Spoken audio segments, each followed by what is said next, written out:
कहानी की शुरुआत होती है स्कॉटलैंड के कोस्ट के पास एक बिल्कुल अलग और सुनसान आइलैंड पर, जहां माइकल अकेला रहता है। वहां पर आसपास कोई भी नहीं रहता, सिर्फ हवा की आवाज और समुद्र की तेज लहरें सुनाई देती हैं। उसके साथ उसका एक वफादार कुत्ता भी है जो हमेशा उसके पास बैठा रहता है। हर हफ्ते जेसी और उसके अंकल एक छोटी सी बोट से उसके लिए राशन और जरूरत का सामान लेकर आते हैं, लेकिन माइकल हमेशा उन दोनों से बचने की कोशिश करता है। उनकी तरफ देखना तक नहीं, दरवाजा खोलने से भी बचता है, मानो लोगों से दूर रहना उसकी आदत बन गई हो। एक दिन जैसी जब क्रेट घर के बाहर रख के जा रही थी, तब उसने क्रेट के ऊपर छोटा सा गिफ्ट भी रख दिया। वो गिफ्ट छोटा भले ही था, लेकिन दिल से दिया गया था। बोट धीरे धीरे दूर चली गई। तब माइकल घर से बाहर निकला। उसने बिना कुछ बोले क्रेट उठाया और गिफ्ट को जमीन पर छोड़ दिया। उसे गिफ्ट से कोई मतलब नहीं था। पूरा दिन वो घर के अंदर बैठा शराब पीता रहा। टेबल पर चेस बोर्ड लगा हुआ था और वो खुद के साथ ही चेस खेल रहा था। अगले हफ्ते जेसी ने हिम्मत दिखाई। इस बार उसने सिर्फ क्रेट नहीं रखी, बल्कि दरवाजे पर नॉक भी किया। माइकल ने गुस्से में दरवाजा खोला, क्रेट को पकड़ा और तुरंत दरवाजा बंद करने लगा, लेकिन जेसी ने अपना पैर दरवाजे के बीच में अड़ा दिया। उसने फिर से वो तोहफा उसकी तरफ बढ़ाया और पूछा कि आप कभी हेलो क्यों नहीं बोलते? आप हमेशा हमसे दूर क्यों रहते हो? माइकल ने कोई जवाब नहीं दिया। उसने जेसी के पैर को जोर से हटाकर दरवाजा बंद कर दिया। जेसी ने जोर से कहा कि मैं तुमसे डरती नहीं हूँ। फिर वो वापस बोट की तरफ चली गई। गिफ्ट फिर से दरवाजे पर ही पड़ा रह गया। बोट पर उसके अंकल को मौसम का अलर्ट मिला। तेज तूफान आने वाला था। आसमान धीरे धीरे काला होने लगा। हवा तेज चलने लगी। समुद्र की लहरें अब बहुत ज्यादा खतरनाक हो गई थी। जेसी बड़ी मुश्किल से अपनी छोटी सी बोट में चढ़ी और उसे चलाने लगी, लेकिन लहरें इतनी तेज थी कि उसका चप्पू पानी में गिर गया। उसके अंकल ने चप्पू को पकड़ने की कोशिश की, लेकिन लहरों की वजह से उनकी बोट भी पूरी उलट गई। आइलैंड पर कुत्ता खिड़की के पास खड़ा होकर रोने जैसी आवाजें निकालने लगा। तब माइकल का ध्यान बाहर गया। उसने देखा कि समुद्र में कुछ गलत हो रहा है। वो तुरंत बाहर दौड़ा। भागते वक्त उसने गलती से गिफ्ट को लात मार दी।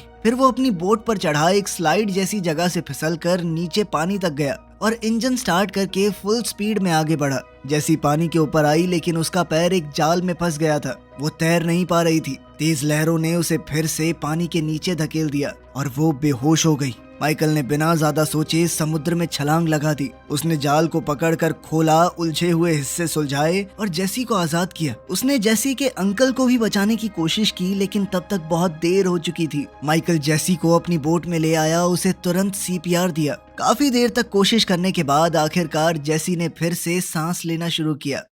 शाम को जेसी माइकल के बेड पर होश में आई। उसने आंखें खोलते ही अपने अंकल के बारे में पूछा। माइकल ने धीरे से सच बताया। ये सुनते ही जेसी रो पड़ी। पूरा दिन वो बेड पर ही लेटी रही। माइकल चुपचाप काउच पर सो गया। सुबह माइकल ने उसका एंकल चेक किया। वो सूजा हुआ था और जाल की वजह से कट भी पड़ गया था। जेसी ने पूछा कि तुमने पुलिस को कॉल क्यों नहीं किया? क्या किसी को पता भी है मैं यहाँ पर हूँ? माइकल ने बस इतना कहा कि आराम करो। जब माइकल पानी लेने गया, जेसी अचानक गुस्से में बोली कि मुझे इस आइलैंड से वापस अपने घर जाना है। उसने बताया कि मेरा परिवार मुझे ढूंढ रहा होगा, लेकिन माइकल जानता था कि लड़की की माँ मर चुकी है और उसका बाप तो उससे कभी मिला ही नहीं, तो कोई परिवार नहीं है तुम्हारा। माइकल बाहर गया तो जेसी ने बेड छोड़ा और उसके डेस्क में कुछ ढूंढने लगी। उसे वहाँ पर एक चाकू मिला। माइकल के कदमों की आवाज सुनकर वो जल्दी से बेड पर वापस आई और चाकू को पिल्लो के नीचे छुपा दिया। रात को जेसी को एक बुरा सपना आया। वो डरावनी आवाजें निकालने लगी। माइकल ने उसे चेक करने की कोशिश की और जैसे ही उसने जेसी को छुआ, वो झट से उठ गई और चाकू उसकी तरफ कर दिया। माइकल ने शांति से कहा कि सिर्फ सपना था। फिर उसने उसे सिखाया कि चाकू को कैसे सही तरीके से पकड़ते हैं और इस्तेमाल कैसे करते हैं उसका। दिन बीतने लगे। माइकल उसका ख्याल रखता रहा। उसे बाथरूम तक उठाकर ले गया, खाना बनाया, दवाई दी और उसके घाव साफ किए। धीरे धीरे जेसी बाहर चलने लगी और कुत्ते के साथ वक्त बिताने लगी। माइकल को ये देखकर अच्छा लगा। एक दोपहर जेसी ने पूछा कि वो उसके अंकल को कैसे जानता था। माइकल ने बताया कि हम दोनों फौज में एक साथ काम करते थे। जेसी को एहसास हुआ कि वो तो अपने सामने खड़े आदमी का नाम तक नहीं जानती और माइकल ने भी अपना नाम बताने से मना कर दिया। फिर जेसी ने कुत्ते का नाम पूछा, लेकिन माइकल ने कहा कि उसका भी कोई नाम नहीं है, तो जेसी ने कुत्ते का नाम जैक रख दिया। जेसी ने चेस बोर्ड देखा और कहा कि तुम आसानी से हार जाओगे। हाथी गलत जगह पे है। खैर माइकल ने ज्यादा ध्यान न देते हुए लड़की के पैर को फिर से देखा। पैर में इन्फेक्शन हो गया था, लेकिन उसने लड़की को हॉस्पिटल ले जाने से मना किया और कहा कि जरूरत की चीजें मैं खुद लेकर आऊंगा। अब माइकल बोट से मेनलैंड गया। तब जेसी ने उसके डेस्क पर एक ड्राइंग देखी। उसने जेसी और जैक की तस्वीर बनाई थी। जब उसने ड्रॉअर खोला तो पता चला कि माइकल ने उसका दिया हुआ तोहफा खोला था। अंदर एक स्नो ग्लोब था जिसमें लाइट हाउस बना हुआ था, बिल्कुल आइलैंड वाले लाइट हाउस जैसा। उधर लंदन में एक गवर्नमेंट मीटिंग के दौरान मैनाफोर्ट नाम के एक आदमी को डांटा गया। उसने एक सर्वेलेंस प्रोग्राम चलाया था जिसका नाम है थिया। ये प्रोग्राम थिया यूके के हर फोन और कैमरा से डेटा कलेक्ट करता था। मैनाफोर्ट ने बताया कि हमने बहुत सारे हमले रोके हैं, इससे बहुत सारे टेररिस्टों को पकड़ा है। बाद में वो प्राइम मिनिस्टर से मिला। प्राइम मिनिस्टर ने रिकॉर्डिंग बंद की और एक डील की। प्राइम मिनिस्टर ने मैनाफोर्ट से कहा कि पब्लिक के सामने हम तुम्हें नौकरी से निकाल देंगे। प्राइम मिनिस्टर ने कहा देखो तुमने काम ठीक किया है, लेकिन दुनिया नहीं चाहती कि जो उनके फोन और कैमरा देख रहे हैं वो सरकार भी देखे। पब्लिक के सामने तुम्हें नौकरी से निकाला जाएगा, तुम्हारी जगह रॉबर्टा लेगी, लेकिन सबकी नजरों से दूर तुम थिया प्रोग्राम को अब भी चलाते रहोगे। इसके लिए मैनाफोर्ट मान गया। उधर स्कॉटलैंड में माइकल एक फार्मेसी गया और कैमरास से बचने की पूरी कोशिश की। फिर वो कपड़ों के स्टोर में गया और जल्दी से बहुत सारे कपड़े उठा लिए ताकि वो कैमरा में न दिख जाए। बाहर निकलते वक्त कुछ लड़कियां सेल्फी ले रही थी और कैमरा में उसकी फोटो आ गई। ये फोटो जैसे ही थिया डेटाबेस में गई, अलर्ट जारी हो गया। उसे एक बेहद खतरनाक टेररिस्ट के रूप में मार्क कर दिया गया। रॉबर्टा ने तुरंत एक असॉल्ट टीम भेज दी। आइलैंड पर वापस जाकर माइकल ने जेसी के एंकल पर सही से पट्टियां बांधी, उसे कुछ दवाइयां दी और मिठाइयां भी। उसे कुछ कपड़े भी दिए जो बिल्कुल सही फिट आ गए। रात को खाना खाते वक्त माइकल ने बाहर एक आवाज सुनी। जब उसने दूरबीन से देखा तो एक बोट आइलैंड की तरफ आ रही थी। माइकल ने जेसी से कहा कि जल्दी से बाथरूम में खुद को बंद कर लो और आवाज मत करना, जिसके बाद जेसी चाकू लेकर बाथरूम में गई। माइकल भी एक ब्लेड लेकर बाहर गया। सोल्जर्स बोट से उतरकर घर की तरफ आए तो माइकल ने एक रस्सी काट दी। एक बड़ा सा पत्थर पहाड़ी से नीचे गिरा। अचानक एक नेट भी एक्टिवेट हो गया जिसने एक फौजी को पकड़ा और पानी में घसीट लिया। फिर माइकल ने एक बहुत तेज लाइट ऑन कर दी। फौजियों ने नाइट विजन गॉगल्स पहने हुए थे तो वो थोड़ी देर के लिए अंधे हो गए। उन्होंने अपनी आंखों से वो नाइट विजन गॉगल्स हटाए और गोलियां चलाई माइकल को भागता देखकर। एक फौजी उसका पीछा करता हुआ पहाड़ी पर चढ़ा। माइकल ने पीछे से लालटेन तोड़कर उसके सर पर दे मारी और फ्लेयर गन से गोली चलाकर उसके शरीर में आग लगा दी। दूसरा फौजी ऊपर आया तो माइकल ने चाकू से उस पर वार करके उसे नीचे धकेल दिया। इसी बीच एक और फौजी घर के अंदर घुसा और जैक ने तुरंत उस पर झपट कर जोरदार हमला कर दिया। थोड़ी देर की जद्दोजहद के बाद फौजी ने जैक को गोली मार दी और वो मौके पर ही मर गया। सब कुछ एक पल में खत्म हो गया। फिर वो बाथरूम के दरवाजे पर आया और जोर से लात मारकर दरवाजा तोड़ दिया। उसने आसानी से जेसी के हाथ से चाकू भी छीन लिया। उसने जेसी के दोनों हाथ पकड़े और जबरदस्ती उसे उठाकर बाहर ले गया। गैराज के अंदर एक और फौजी माइकल को ढूंढने लगा। वो इधर उधर देख रहा था, अंधेरे में टॉर्च घुमा रहा था। माइकल छुप कर खड़ा था और जैसे ही फौजी आगे बढ़ा, माइकल ने एक और ट्रैप को एक्टिवेट कर दिया। ऊपर से एक बड़ा लोहे का हुक तेज रफ्तार से आया और सोल्जर के शरीर को चीर कर निकल गया। वो आदमी दर्द से चीखता हुआ हवा में लटक गया। माइकल ने रस्सी को कस के बांध दिया ताकि वो लटका रहे। फिर माइकल तुरंत साइड से अंधेरे में छुप गया। थोड़ी देर बाद एक नया सोल्जर वहां पर पहुंचा। माइकल बिना वक्त गवाए उस पर कूद पड़ा। उसने उसका हथियार छीन लिया और दोनों के बीच हाथापाई शुरू हो गई। माइकल ने उस सोल्जर को 3 बार चाकू मारा, लेकिन फिर भी वो लड़ता रहा। वो बहुत ताकतवर था। आखिरकार माइकल ने पास में पड़ा हुआ एक चप्पू उठाया और उसके सर पर जोर से मारा, जिसके बाद वो फौजी लड़खड़ा कर नीचे गिर गया। माइकल ने चप्पू उसकी गर्दन पर जोर से दबा दिया जब तक उसकी सांस रुक नहीं गई। तभी अचानक से माइकल को जेसी की तेज चीख सुनाई दी। उसकी आवाज दर्द और डर से भरी हुई थी। माइकल ने तुरंत मरे हुए सोल्जर की गन उठाई और भागते हुए बाहर आया। उसने किडनैपर के पैरों पर गोली मारी ताकि वो गिर जाए। गोली लगते ही वो आदमी गिर गया। जेसी साइड में हट गई। अब माइकल को क्लियर शॉट मिला तो उसने आखिरी फौजी को भी खत्म कर दिया। नजदीक से देखने पर माइकल को पता चला कि एक फौजी के कपड़ों पर छोटा कैमरा लगा हुआ है। वो सब कुछ रिकॉर्ड कर रहा था। माइकल ने उसका पूरा इक्विपमेंट उठाया। फिर जेसी से कहा कि थोड़ी देर रुकना। माइकल घर के अंदर गया। वहाँ उसने जैक को जमीन पर पड़ा देखा।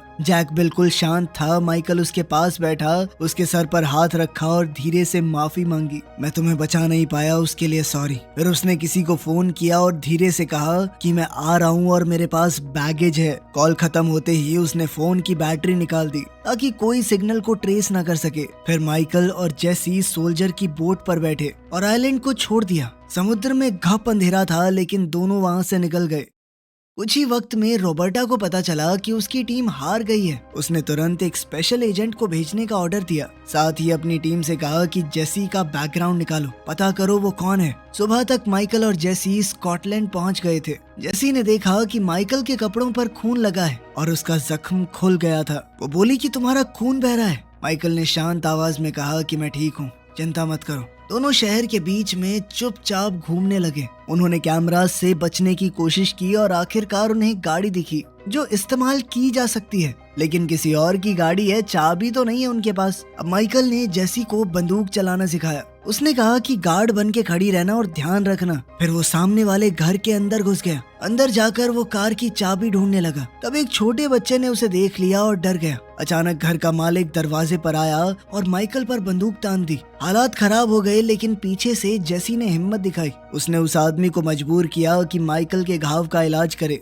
इसी बीच रॉबर्टा की टीम का एक टेक्नीशियन बोला कि जो टेररिस्ट प्रोफाइल पहले दिखा था वो नकली है। किसी ने सिस्टम के अंदर ये प्रोग्राम किया था कि एक खास चेहरा कैमरे पर आए तो अलर्ट दिखे। कोड खुद ब खुद डिलीट हो जाता है। जब उसे कुछ गड़बड़ लगी तो टेक्नीशियन ने थोड़ी छानबीन की। अब स्क्रीन पर माइकल की असली प्रोफाइल आई। लिखा था कि वो तो एक लड़ाई में मारा गया। रॉबर्टा ने कहा कि कोई हमें अपने ही लोगों को मारने पर मजबूर कर रहा है। टेक्नीशियन ने उसकी मिशन फाइल खोलने की कोशिश की, लेकिन कंप्यूटर ने मैसेज दिया कि ये फाइल मौजूद ही नहीं है। तभी सिस्टम ने स्कॉटलैंड से 911 का एक कॉल पिक किया। एक लड़का रो रहा था, ये कहते हुए कि उसके पापा को एक आदमी और लड़की ने पकड़ लिया है। रॉबर्टा ने तुरंत नई टीम भेजी और साथ में पहले वाले एजेंट को भी भेजा। उधर मैनाफोर्ट अपने सॉफ्टवेयर से सब कुछ देख रहा था। उसने रिकॉर्डिंग चेक की और शॉक हो गया कि माइकल जिंदा है। जब उसने सुना कि रॉबर्टा एक खास एजेंट को भेज रही है, उसने उस एजेंट को पहले कांटेक्ट किया और कहा कि ये ब्लैक ऑपरेशन है, तुम सिर्फ मुझे रिपोर्ट करोगे। एजेंट वर्कमैन पहले से उसका वफादार है तो वो तुरंत मान गया। मैनाफोर्ट ने ऑर्डर दिया कि माइकल और जेसी दोनों को मार दो। घर के मालिक ने माइकल के घाव को बंद किया। वो वहां से निकलना चाहता था, लेकिन पुलिस ने बिल्डिंग को घेर लिया। ओनर के बेटे ने मान लिया कि मैंने ही पुलिस को फोन किया था। पुलिस को ऑर्डर था कि वो हमला ना करे, लेकिन जैसे ही ओनर दरवाजा खोलने भागा, वॉकमैन ने सीधा उसके सर में गोली दाग दी। माइकल ने सही वक्त पर लड़के को रोक लिया, वरना वो भी मारा जाता। वर्कमैन ने पुलिस की गाड़ियों पर लगातार गोलियां चलाकर उन्हें तोड़ दिया। वहीं माइकल और जेसी पीछे के दरवाजे से भागने लगे, लेकिन तभी दो पुलिस वाले सामने आ गए। माइकल अकेला दोनों से भिड़ गया और कुछ ही सेकंडों में दोनों को बेहोश कर दिया। तीसरा पुलिस वाला बाहर आया तो माइकल ने सीधा एक मुक्का मार के उसे भी गिरा दिया। उसने पुलिस वाले के हथियार भी उठा लिए। बाकी पुलिस वाले जब रोकने के लिए आए तो माइकल ने पेपर स्प्रे और टेजर से सबको गिरा दिया। आखिरी पुलिस वाले ने तो लड़ने की कोशिश भी नहीं की। माइकल ने उससे सीधा चाबी ले ली। अब दोनों पुलिस की गाड़ी में बैठकर भागने लगे। बाहर निकलते वक्त माइकल से कुछ गाड़ियां टकरा गई, लेकिन वो फिर भी बचकर निकल गया। रॉबर्टा कैमरास पर सब कुछ देख रही है। उसने वर्कमैन को कॉल करने की कोशिश की, लेकिन उसने अपने कम्युनिकेशन डिवाइस बंद कर दिए थे। वर्कमैन पुलिस कार का पीछा करने लगा। उसने अपनी गाड़ी से उनकी कार को टक्कर मारी। माइकल ने स्पीड बढ़ा दी तो वर्कमैन ने गोली चलाई। खिड़की तो टूट गई, लेकिन कोई घायल नहीं हुआ। फिर उसने 2-3 और टक्कर मारी। जंगल के रास्ते दोनों गाड़ियां चलती रही। माइकल ने अचानक से तेज मोड़ लिया ताकि दुश्मन कंफ्यूज हो जाए, लेकिन वर्कमैन भी तेज था। उसने तुरंत फॉलो किया और फिर से टक्कर मारी। वर्कमैन ने फिर गोली चलाई। माइकल ने गाड़ी को जिगजैग चलाकर बुलेट्स को मात दे दी। फिर वो धीरे धीरे चलने लगा। जैसे ही वर्कमैन आगे निकला, माइकल ने उसकी गाड़ी को जोर से साइड से मारा, जिससे गाड़ी पलट कर गिर पड़ी। माइकल ने ये पक्का किया कि उसकी गाड़ी रोड से बाहर हो जाए। फिर वो और जेसी वहां से निकल गए।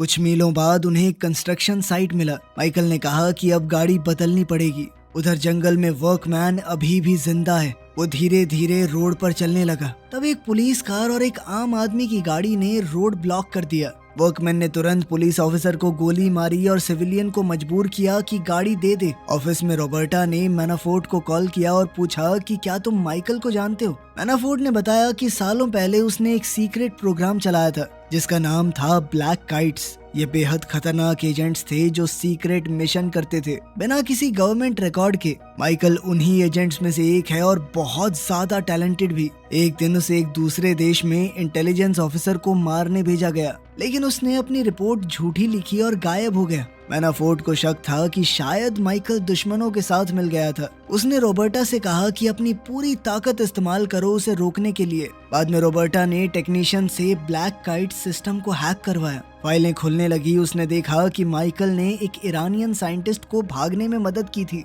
साइंटिस्ट ने उन्हें न्यूक्लियर प्रोग्राम की सारी जानकारी दे दी। ऑर्डर ये था कि उसे मार दो, लेकिन माइकल ने अपनी बात से फिरना सही नहीं समझा। जब रॉबर्टा फाइल्स पढ़ रही थी तो मैनाफोर्ट सिक्योरिटी कैमरास से उस पर भी नजर रखे हुए था। सब कुछ और ज्यादा खतरनाक हो गया था। कुछ समय बाद जेसी ने शांत आवाज में माइकल से पूछा कि क्या उसका कोई परिवार है। माइकल ने सीधा जवाब दिया कि नहीं, कोई परिवार नहीं है मेरा। उसने बताया कि मुझे बीवी और बच्चे नहीं चाहिए थे, क्योंकि अगर फैमिली होती तो चीजें और ज्यादा मुश्किलों भरी हो जाती। उसने समझाया कि उसकी जिंदगी पहले ही खतरनाक और उलझी हुई थी, और अगर बीवी और बच्चे होते तो जान का खतरा और बढ़ जाता। जेसी ने थोड़ा दुखी होकर बताया कि मुझे मुश्किलों भरी जिंदगी भी मंजूर होती अगर उसकी माँ और उसका मामा वापस मिल जाते। ये कहते हुए उसकी आंखों में आंसू थे। फिर उसने बैग से एक फोल्ड किया हुआ पेपर निकाला। वो जैक की ड्राइंग थी जो उसने खुद बनाई थी। उसने धीरे से कहा कि जैक तुम्हारा असली परिवार था। थोड़ी देर सफर करने के बाद दोनों अगले शहर पहुंच गए। वहां पहुंचकर दोनों ने अपने सिर झुका लिए और सीधा चलने लगे ताकि सिक्योरिटी कैमरास उनके चेहरे को रिकॉर्ड न कर सकें। वो हर तरफ देखकर चल रहे थे, लेकिन तभी एक कार वहां से गुजरी जिसके अंदर डैश कैम लगा हुआ था और उस कैमरे में उनका चेहरा कैप्चर हो गया। कुछ ही देर में मैनाफोर्ट को उनकी एग्जैक्ट लोकेशन का पता चल गया। मैनाफोर्ट ने वीडियो फुटेज को एडिट किया। उसने वीडियो में से माइकल और जेसी को गायब करवा दिया ताकि कोई भी उन्हें ना देख पाए। फिर उसने उनकी लोकेशन के कोऑर्डिनेट तुरंत वर्कमैन को भेज दिए। माइकल और जेसी एक लोकल चर्च के अंदर गए, जहां माइकल अपने पुराने दोस्त आर्थर से मिला। आर्थर ने बिना सवाल किए उन्हें अपनी कार में बैठाया और जंगल के बीच अपने घर ले गया। घर शहर से दूर पेड़ों के बीच शांत जगह पर था। किचन में जेसी ने कुछ अजीब सी दवाइयां देखी। बॉटल्स और स्ट्रिप्स देखकर उसे लगा कि ये सीरियस बीमारी की दवा है। इधर आर्थर ने माइकल को बताया कि जब वो गवर्नमेंट की जॉब छोड़ रहा था तब उसने थिया सिस्टम बनाने में मदद की थी। उसके पास अभी भी सॉफ्टवेयर की एक कॉपी पड़ी है। जब माइकल गायब हुआ था तो आर्थर ने सिस्टम से उसकी फोटो हटाकर किसी रैंडम आदमी की फोटो लगा दी थी ताकि वो अपने दोस्त को बचा सके, लेकिन बाद में मैनाफोर्ट ने उसे टेररिस्ट ही बना दिया। माइकल ने आर्थर से कहा कि वो जेसी का ख्याल रखे जब तक वो बाहर जाकर लड़ाई खत्म करेगा। आर्थर ने दुखी होकर मना कर दिया। तब जेसी ने बीच में बोल दिया कि आर्थर को कैंसर है। उसे ये इसलिए पता चला क्योंकि आर्थर भी वही दवाई ले रहा है जो उसकी माँ ने मरने से पहले ली थी। जेसी को लगा कि माइकल उसे छोड़ना चाहता है। उसने कहा कि मैं किसी पर बोझ नहीं बनना चाहती, मैं चुपचाप चली जाऊंगी यहाँ से। वहीं आर्थर बताने लगा कि मेरे पास सिर्फ कुछ ही महीने बचे हैं। ये सुनकर माइकल ने एक पुराने ट्रैफिकर का एड्रेस पूछा जिसे वो लोग पहले जानते थे। आर्थर ने मना किया और कहा कि वो आदमी बहुत खतरनाक है, लेकिन माइकल ने कहा कि मेरे पास दूसरा कोई ऑप्शन भी नहीं है। जब वो निकलने वाले थे तो किसी ने दरवाजा खटखटाया। बाहर वर्कमैन खड़ा था। उसने बिना देर किए गोलियां चलानी शुरू कर दी। माइकल तुरंत फर्नीचर के पीछे छुप गया। जैसे ही वर्कमैन कमरे में आया, माइकल ने शेल्फ उसके ऊपर गिरा दी। फिर दोनों में जबरदस्त लड़ाई शुरू हो गई। उन्हें कमरे में जो भी चीज मिली वो एक दूसरे पर हथियार की तरह इस्तेमाल करने लगे। कुर्सी, टेबल, लैंप सब टूट गए। इस धक्का मुक्की में एक बंदूक जमीन पर गिर गई। दोनों बेहतरीन ट्रेंड एजेंट्स थे तो काफी देर तक एक दूसरे से लड़ते रहे। आखिरकार वर्कमैन ने माइकल को हरा कर उसे दबा दिया, लेकिन आखिर में वर्कमैन माइकल के ऊपर हावी होने लगा। जब वो माइकल को मारने ही वाला था तब जेसी ने बंदूक उठाकर उस पर तान दी और रुकने को कहा। वर्कमैन तुरंत उस पर झपटा और बंदूक छीन ली। तब माइकल ने पास में पड़ी हुई नेल गन उठाई और वर्कमैन पर कई बार वार किया। फिर वो जेसी को पकड़कर वहां से भागा। वर्कमैन ने फिर से गोलियां चलानी शुरू कर दी, लेकिन तब तक माइकल और जेसी आर्थर के साथ कार में बैठकर निकल गए। वर्कमैन भागते हुए पीछे गोली चलाता रहा, लेकिन देर हो चुकी थी। मैनाफोर्ट ने उसे मैसेज भेजा और पूछा कि काम खत्म हुआ या नहीं। वर्कमैन ने जवाब दिया कि नहीं। तब मैनाफोर्ट ने अपने असिस्टेंट से कहा कि टीम को तैयार करो। शहर पहुंचकर आर्थर ने माइकल को एक फोन दिया और खुद अलग हो गया। अब माइकल और जेसी अकेले ड्राइव कर रहे थे। जेसी ने कहा कि मुझे अपने साथ अगले आइलैंड पर साथ ले चलो। माइकल ने मना कर दिया और कहा कि मैं चाहता हूं तुम एक बेहतर जिंदगी जियो। उधर रॉबर्टा को टेक्नीशियन ने बताया कि कोई थिया सिस्टम को चुपके से इस्तेमाल कर रहा है। तब उन्होंने ट्रैप तैयार किया। उधर लंदन में माइकल ने जानबूझकर कैमरास को अपना चेहरा रिकॉर्ड करने दिया। वो एक नाइट क्लब में गए तो बाउंसर ने उसे रोका। इस पर माइकल ने उसे तब तक पीटा जब तक उन्हें एंट्री नहीं मिल गई। मैनाफोर्ट ने कैमरा पर उनका चेहरा देखा और लोकेशन ट्रैक करने की कोशिश की, लेकिन वो तुरंत ब्लॉक हो गया। अब रॉबर्टा को समझ आ गया कि मैनाफोर्ट उसके पीछे गेम खेल रहा है। क्लब के अंदर माइकल और जेसी ट्रैफिकर कमल से मिले। माइकल ने कहा कि जेसी के लिए भी एक नई पहचान बनानी है। कमल ने पूछा कि मैं तुम्हारी क्यों मदद करूं? माइकल ने कहा कि देख, मैं भी जानता हूं और तू भी। तूने बहुत सारे लोगों की इन्फॉर्मेशन मैनाफोर्ट को दी है। बहुत सारे दुश्मन है तेरे जो ये जानते नहीं है कि तूने उन्हें पकड़वाया है। अगर मैं पकड़ा गया और ये बात मैंने लीक कर दी तो बहुत गंदा फंसेगा बेटा। फिर माइकल ने कैमरा में अपना चेहरा भी दिखा दिया, इसीलिए एजेंट जल्दी ही क्लब में पहुंचने वाले होंगे। अब कमल के पास उनकी मदद करने के अलावा कोई दूसरा ऑप्शन नहीं था। थोड़ी देर में पेपर रेडी हो गए। बोट 30 मिनट में निकलने वाली है। दोनों क्लब से निकलने लगे, लेकिन मैनाफोर्ट की टीम वहां पहुंच चुकी थी। माइकल ने एक आदमी पर हमला करके उसे गिरा दिया और उसकी बंदूक छीनकर उसे गोली मार दी। तेज बजते म्यूजिक की वजह से किसी को पता नहीं चला। फिर माइकल ने एक टूटे हुए ग्लास से दूसरे एजेंट को भी मार दिया, लेकिन फिर जब तीसरे एजेंट को उसने गोली मारी तो लोगों को शक होने लगा। जेसी और माइकल बाथरूम कॉरिडोर की तरफ भागे, लेकिन वहां भी एक एजेंट मिल गया और शूट आउट शुरू हो गया। माइकल ने दुश्मन का ध्यान हटाकर जेसी को वापस क्लब में खींच लिया। वहां एजेंट्स ने उसे घेर कर पीटना शुरू कर दिया। जेसी मदद करने आई, लेकिन एक आदमी ने उसे गिरा दिया। माइकल ने तुरंत उस आदमी को गोली मारी और अब क्राउड पैनिक में भागने लगा। हंगामे में एक एजेंट ने मौका पाकर जेसी को किडनैप कर लिया। उधर माइकल ने आर्थर को फोन किया। आर्थर सिक्योरिटी कैमरास से किडनैपर को फॉलो कर रहा था और वो लगातार बता रहा था कि किस तरफ जाना है। जैसे ही जेसी को एक वैन के पीछे फेंका गया,